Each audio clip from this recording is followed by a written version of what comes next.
aquí vamos enlazando el discurso con la política de atención con enfoque pluralista y enfoque diferencial.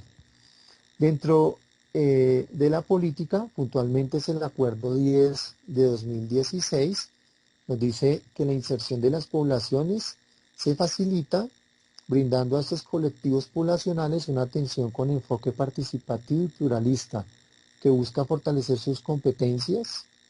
Aquí viene el discurso de competencias de nuevo, ahorita vamos a hablar de este tema de las competencias, a través de la formación con fundamento en sus particularidades para lograr su inclusión social y un mayor grado de pertinencia en su atención. Es decir, acá puntualmente dentro de lo que nos está planteando el, el acuerdo y en línea con el enfoque, con el principio de integralidad, nos dice que la formación profesional integral sin duda no debe tender a la homogeneización de aquellas personas que se forman, sino sin duda potencializar las condiciones humanas, las condiciones culturales, sociales, para que las identidades y las diferencias de aquellos sectores poblacionales que son diferentes y plurales se refuercen y se reivindiquen. Es decir, que en última, el proceso instruccional no debe asumirse como un proceso mecánico de impartir conocimiento, de aprender a operar un conocimiento en función de un oficio o de una ocupación, sino que debe recrearse esta diferencia, lo plural, lo multicultural, lo multidimensional debe recrearse desde el desarrollo de las competencias, y acá no lo dice claramente. Las competencias, entonces, nos está hablando, y eso es a lo que nosotros llamamos como educación inclusiva. Acá nos está diciendo, la educación inclusiva tiene netamente inclusión social, pertinencia, y esta pertinencia va en función de reconocer estos procesos. Ahorita, de pronto, cuando al final comencemos a hablar, surjan preguntas y comentarios, podemos profundizar sobre este tema de las competencias. En el artículo 3 de este acuerdo nos dice que la política está dirigida a poblaciones en condición de vulnerabilidad por razones económicas, sociales, étnicas, territoriales, de género, y que son sujetas de especial protección por parte del Estado. Es decir, que esta política apunta a poblaciones de orden étnico, a poblaciones con necesidades educativas especiales, es decir, todo el tema de discapacidad, personas que han sido afectadas por temas de violencia, menores en riesgo social, es decir, esas son las de sujetos de especial protección constitucional, como son, por ejemplo, adolescentes del sistema de responsabilidad, menores que son trabajadores, adolescentes que están bajo protección del ICBF, población dispersa de orden territorial, como en la ruralidad, y temas de orientaciones sexuales y identidades de género. Es decir, el enfoque pluralista y diferencial no solo se agota en el tema étnico, en lo multicultural, sino que aduce a diferencias y a situaciones de necesidades de orden tanto social como económico, y por eso recoge todo este tipo de poblaciones.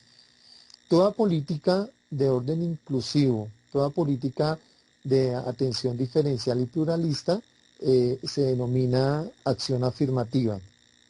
Una acción afirmativa es una política o medida que tiende a favorecer los procesos de exclusión o de vulneración de este tipo de poblaciones. Entonces, de cierta manera, esta política que se expresa en este acuerdo 10 del 2016 es una acción afirmativa del SENA para reconocer los derechos e incluir a estas poblaciones vulnerables. Pero las acciones afirmativas deben aterrizarse en acciones prácticas, y las acciones prácticas, sobre todo cuando los instructores están atendiendo poblaciones, se dan en el escenario de los ambientes de aprendizaje y en los procesos de enseñanza, de aprendizaje, en los ambientes y en las relaciones pedagógicas.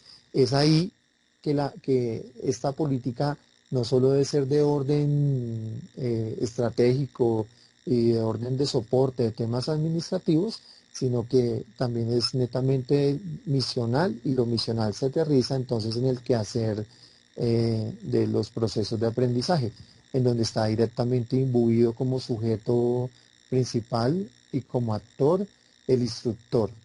¿Qué implica esto? Nos dice en el artículo 13 de la Constitución Política, dice que el Estado promoverá las condiciones para que la igualdad sea real y efectiva y adoptará medidas en favor de grupos discriminados o marginados. Es decir, una política o una acción afirmativa no se puede quedar solo en el papel, o el hecho de que el SENA tenga una política como esta de enfoque pluralista y diferencial no quiere decir que el SENA ya sea inclusivo o que el SENA reconozca la diferencia, sino que esto debe ir y aterrizarse en el plano práctico, en el plano efectivo, para que entonces hablemos de la realidad de esos procesos de inclusión. Y aquí entonces es donde viene la categoría de inclusión educativa. La inclusión educativa puntualmente nos dice o aboca como en términos prácticos a cómo es y cómo debería ser ese quehacer del instructor en el ambiente de aprendizaje, cómo reconocemos o cómo somos inclusivos en realidad nosotros en estos procesos. Y nos dice, es necesario superar la segmentación y postular la inclusión como enfoque central en la educación. Esa es una postura vanguardista. Nos están diciendo, la inclusión no solo debe ser para aquellas personas que tienen esta diferencia, es decir, para la persona con condición étnica o con la necesidad educativa especial, o para la persona que tiene la diferencia sexual o identidad de género, o para el que ha sido violentado. Porque de cierta manera, como sería el grupo de los que son sujetos de inclusión, sino que la educación y todo sistema educativo debe asumir el enfoque de inclusión como algo natural a todos los procesos de aprendizaje, de enseñanza, y a todos los procesos pedagógicos. ¿Eso qué implica? Que la inclusión es un proceso. Caminos de atención a la diversidad.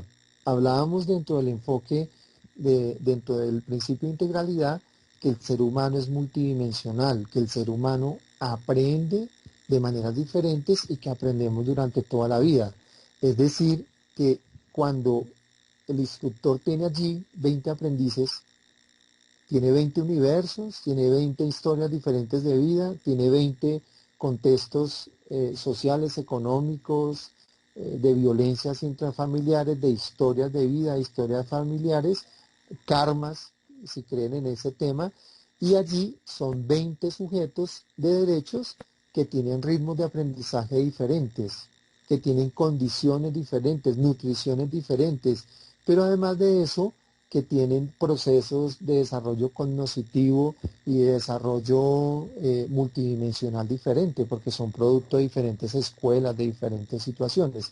Entonces, cuando como instructor reconozco esa diversidad que va más allá de la discapacidad, más allá de la identidad de género, más allá del tema étnico, más allá del tema de la violencia o de la especial protección que le da el Estado, estoy reconociendo la inclusión. Es decir, estoy siendo una persona incluyente de esta diferencia.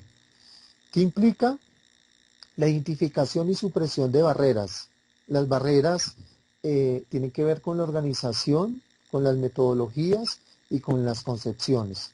Entonces allí, frente al tema de la organización, tiene que ver temas físicos, temas de planta, temas de los ambientes de aprendizaje, tiene que ver las metodologías con los procesos de enseñanza, es decir, cómo estoy enseñando, todos están aprendiendo con este método que es unívoco. Una crítica que se hace mucho en el SENA es que varios instructores, sobre todo instructores que vienen de la parte universitaria, pues llegan como a impartir conocimientos sobre todo de orden abstracto, es decir, conceptual y teórico.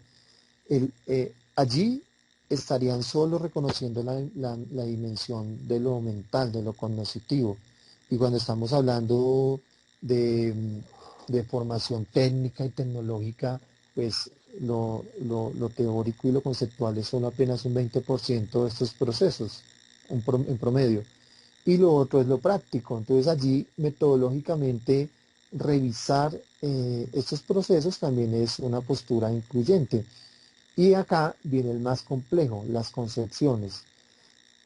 Las concepciones sobre todo de los instructores, es decir, aquellas barreras ideológicas que tenemos, que nos han instalado y que de cierta manera son invisibles para nosotros, porque nos las legaron desde niños familiarmente, por ejemplo, la percepción que tenemos respecto de las diferencias sexuales o posturas raciales que tenemos y de discriminación racial por tema de chistes, por tema de la burla, por el tema como de cierta manera de la idiosincrasia del pueblo colombiano, asume la diferencia, también las concepciones que yo tengo frente al tema de la discapacidad. Por ejemplo, en las discusiones de discapacidad y en todo el tema de la educación inclusiva, muchos tienen la postura de que deberían crearse colegios específicos y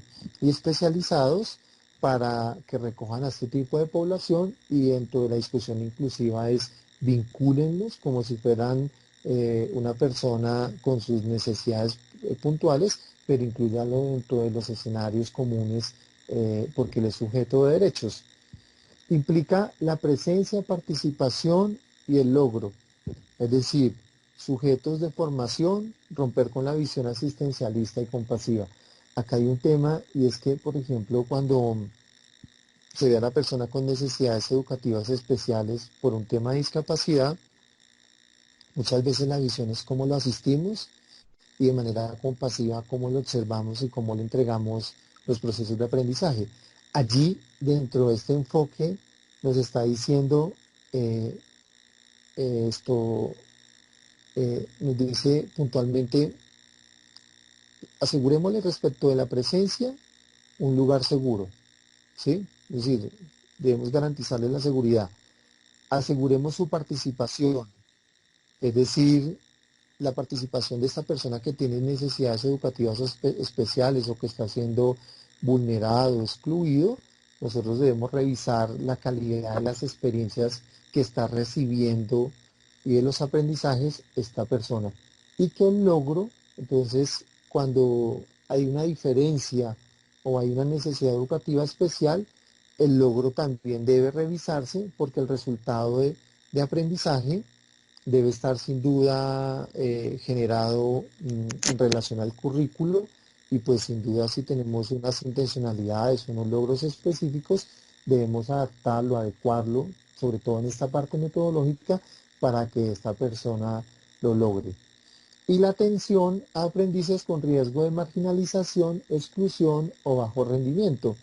Yo trabajé varios años con población en articulación con SENA respecto de población del sistema de responsabilidad penal para adolescentes. Allí ellos son sujetos especiales de protección constitucional, pero sobre todo con esta población que es producto de mucha violencia y de muchas necesidades, allí hay muchos riesgos de marginalización. Y allí, por ejemplo, estos estudiantes muchas veces salen de los centros de internamiento cuando están privados de la libertad y se van a estudiar al SENA.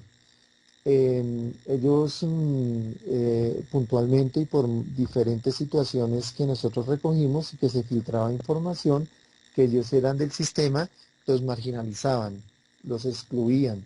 O aquel que tiene bajo rendimiento porque, por ejemplo, el sistema de responsabilidad, el adolescente que tiene conflicto con la ley, tuvo primero conflicto con el sistema educativo, fue excluido de allí. Entonces, sin duda, los rendimientos de ellos eran muy por debajo del promedio de los otros estudiantes Y dentro de lo que identificábamos era que los instructores no le daban una atención diferencial o una atención inclusiva a este tipo de aspectos. Bueno, esto es como la presentación general frente a lo técnico del enfoque pluralista y diferencial. Veo que ya me estoy pasando del tiempo y quiero redondear con lo siguiente y quiero plantear nosotros cómo lo estamos trabajando dentro de una línea que se propuso este año en la Escuela Nacional de Instructores. Decimos que todo el proceso de integralidad, todo el proceso de inclusión, todo el proceso del enfoque diferencial pasa necesariamente por el ser. Es decir, yo no puedo generar una formación profesional integral, no puedo hablar de desarrollo humano integral, no puedo hablar de una renovación cultural o de una transformación cultural en el SENA si todo esto que hemos hablado no pasa primero por el ser. Es decir, si no pasa primero por cada uno de los instructores y por cada uno de los colaboradores del SENA. Es decir, debe modificarse primero en estos individuos, asumirse de manera personal todo este discurso para que de cierta manera pase allá afuera. ¿Cómo pasa esto? Yo no puedo, es un principio práctico de vida. Yo no puedo dar de lo que yo no tengo. Entonces, ¿cómo voy a hablar de inclusión? ¿Cómo voy a ser inclusivo? ¿Cómo voy a reconocer la diferencia si eso no ha pasado primero en el núcleo de todo, que es el ser? Debe pasar primero por allí. Y en ese orden de ideas, nosotros hemos propuesto, dentro de todo lo que implica integralidad, trabajar dentro de estas habilidades que corresponden a competencias muy bien definidas que están desarrolladas dentro de este discurso de educación por competencias, y es habilidades de ciudadanía y convivencia que apuntan al fortalecimiento de principios éticos, participación ciudadana y derechos laborales. A tema de inteligencias de competencias comunicativas, comunicación, diálogo, declaraciones y comunicación organizacional. Son como temas de estas habilidades. En lo emocional, temas de autoconocimiento, temas de autocontrol, temas de automotivación, temas de empatía. Cómo en nuestra vida y nuestros procesos educativos del cual nosotros somos producto, en la escuela toda la educación, o por lo menos mi educación que fue toda pública, fue de orden netamente mental. Por ahí educación física era la única que reconocía el tema físico, pero el resto a mí nunca me hablaron en mi escuela, y si ustedes hacen el análisis de cada uno de esos procesos de formación, ni en la universidad menos, ni en el colegio me hablaron de la gestión emocional y de cómo una emoción mal controlada puede llevar a un conflicto que puede terminar en consecuencias graves. Y las competencias integradoras, que este tema en el SENA es prioritario, porque las competencias integradoras es como yo no concibo la competencia como algo individual, es decir, el tema de la integralidad le corresponde a los de la competencia a promover. Si ve cómo segmentamos este proceso, no, el tema de la integralidad corresponde absolutamente a todo el proceso formativo que se da en el SENA. Y acá es donde hablamos del tema integrador. Las competencias se integran sobre todo en habilidades para el liderazgo y en habilidades para la innovación. Una persona, y eso tiene que ver con maneras de ser. ¿Quién es un líder? ¿Cuáles son las maneras de ser de un líder? Son personas que son propositivas, visionarias, arriesgadas, creativas, que se rediseñan y que manejan conflictos. ¿Cuáles son las maneras de ser de una persona innovadora? Son recursivas, son abiertas, son flexibles, no tienen lío con sacar su niño interior. A veces tenemos hacer el ridículo, le tenemos mucho miedo a eso. El manejo de la frustración y el rediseño permanente, es decir, un principio del SENA, aprendemos de manera permanente. Y acá entonces es donde nosotros sintetizamos este proceso en torno a una estrategia que le hemos llamado Yo Soy el Cambio, y que apunta a que primero los instructores y que primero todos los colaboradores deben desarrollar estas competencias, deben fortalecer estas habilidades porque ya las tenemos desarrolladas, las debemos potencializar para que esto se pueda ver allí afuera, es decir, para que se vea en la cultura SENA.